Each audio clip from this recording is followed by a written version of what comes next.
جب ماہ صیام رمضان المبارک جلوہ گر ہوتا ہے، جنت کے 8 دروازے کھول دیے جاتے ہیں،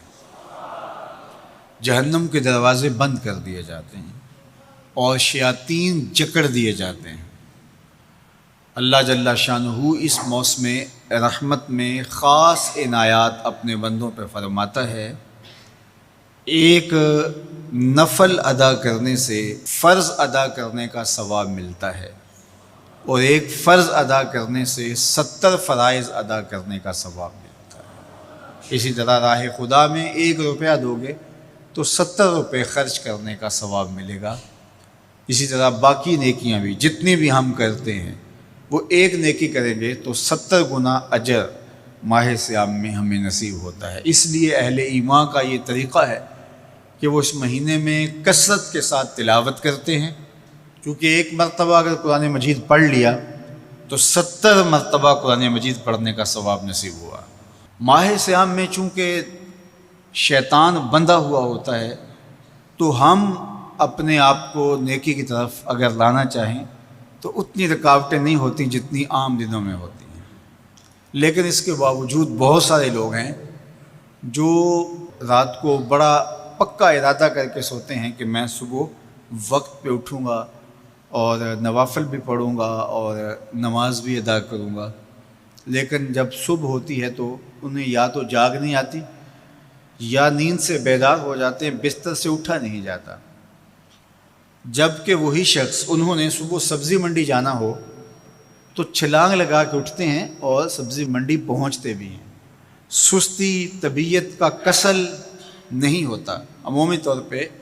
ہم اپنے آپ کو بیمار تصور کر لیتے ہیں اور سستی اور کسل کا نام دے کر کے، بہانہ دے کر کے ہم کہتے ہیں کہ بس کیا کریں، ہم کو ارادہ کرتے ہیں روز لیکن ہم سے اٹھا نہیں جاتا، بس طبیعت اس طرح کی ہے، کسل ہے، سستی ہے۔ یہ بات ذہن میں رکھیے گا کہ ارادہ کرنے کے باوجود بھی صبح جب ہم اٹھ نہیں پاتے یا کوئی بھی نیکی کا کام ہم کرنے کا ارادہ کرتے ہیں تو ارادہ کرنے کے باوجود ارادہ ہی رہ جاتا ہے، ہم کر نہیں پاتے، تو اس کا سبب یہ ہوتا ہے کہ بہت سارے ہم گناہ کر چکے ہیں اور ان گناہوں کی وجہ سے ہم نیکی کی توفیق نہیں پاتے۔ حضرت حسن بصری رضی اللہ تعالی عنہ نے یہی وجہ اس کی بیان فرمائی ہے۔ تو اس کا بہترین طریقہ یہ ہے کہ توبہ کی جائے، اور توبہ بھی سچے دل سے کی جائے، رو رو کے اللہ سے گناہوں کی معافی مانگی جائے، اور سچے دل سے جب توبہ کی جائے تو پھر سارے گناہ نہ صرف مٹا دیے جاتے ہیں بلکہ ان کو بدل کے نیکیوں میں تبدیل کر دیا جاتا ہے۔ تو ماہ صیام کے اندر پختہ عزم کریں اور اس عزم کو عمل کی شکل دینے کے لیے سچی توبہ کریں کہ ہمارا یہ رمضان اس طرح سے گزرے، یہ مہینہ اس طرح سے بسر ہو کہ ہم اس مہینے میں اللہ تعالیٰ کی قربت حاصل کر لیں، ہم گناہوں سے پاک ہو جائیں اور ہم جو ثمرات ہیں، جو فوائد ہیں اس مہینے کے، وہ ہم سمیٹ سکیں۔ تو یہ وہ مہینہ ہے جس کے انتظار میں میرے اور آپ کے آقا و مولا اپنی آنکھیں لگائے ہوتے تھے اور دن گن گن کے وقت گزارتے تھے کہ ماہ صیام آ رہا ہے۔ تو اس مہینے کا عزت کے ساتھ، تکریم کے ساتھ، اعزاز کے ساتھ استقبال کرو اور اس کو پلکوں پہ بٹھاؤ، اس کو دل پہ بٹھاؤ۔ اس مہینے کی تکریم یہ ہے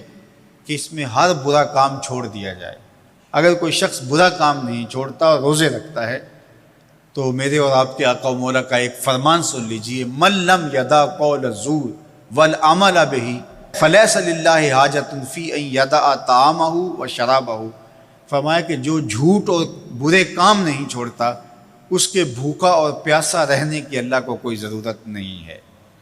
تو روزہ خوراک بچاؤ مہم نہیں ہے جو چلائی جاتی ہے، بلکہ یہ تزکیہ نفس کا موسم ہے، باطن کی صفائی کا موسم ہے، اور باطن کی صفائی نہیں ہوتی جب تک ہم کوشش کریں۔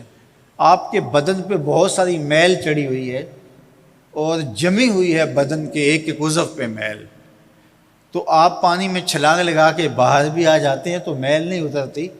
چلو کچھ نہ کچھ فرق تو ضرور پڑ جاتا ہے، لیکن میل نہیں اترے گی۔ میل کب اترے گی؟ جب آپ اپنے بدن کو مل مل کے اس کے اوپر صابون لگا کر کے اچھی طرح سے اس کو جب اتاریں گے محنت کوشش سے،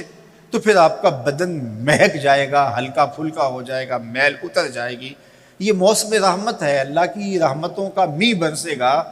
اس سے کچھ نہ کچھ فائدہ تو ہوگا ہی، لیکن حقیقی فائدہ وہی حاصل کرے گا جو اپنے گناہوں کو مل مل کے دھوئے گا اور اپنے آپ کو صاف کرنے کی کوشش کرے گا۔ تو اپنے من کے میل اتارنے ہیں، اپنے باطن کے میل اتارنے ہیں، اپنے اعمال کی درستگی کی کوشش کرنی ہے۔ صلاۃ التراویح مسجد میں نہیں آ سکتے تو گھروں میں پڑھ لیجئے، جس طرح بڑی عمر والے لوگوں کو، بیمار لوگوں کو کہا گیا کہ آپ گھروں میں پڑھ لیں، بچوں کو کہا گیا، لیکن چھوڑیے گا نا، یہ رمضان المبارک کا خاص عمل ہے۔ آج کل دین بیزار طبقہ مختلف جگہوں پہ بیٹھ کے مسجد پر، مدرسے پر، تراویح پر، ان چیزوں پر تبصرہ کر رہا ہے اور اتنا ہلکا ثابت کرنا چاہ رہا ہے ان امور کو، جس طرح یہ چیزیں ہوتی کچھ نہیں ہیں، جبکہ ماہ صیام کے قیام پر میرے اور آپ کے آقا مولا نے بشارت دیتے ہوئے فرمایا، من قام رمضان ایمانا و احتسابا غفر لہ ما تقدم من ذنبہ، جس نے رمضان المبارک کی راتوں میں قیام کیا ایمان اور محاسبہ نفس کے ساتھ، اللہ اس کے پچھلے سارے گناہ معاف فرما دیتا ہے۔ یہ بہت بڑی دولت ہے، تو اس دولت کو ضرور سمیٹیے گا، ضرور حاصل کیجئے گا، من کی ستھرائی، عفت اور پاکیزگی کا سامان کیجئے گا۔ اللہ آپ سب کو اپنی امان میں، اپنی حفاظتوں کے حصار میں رکھے۔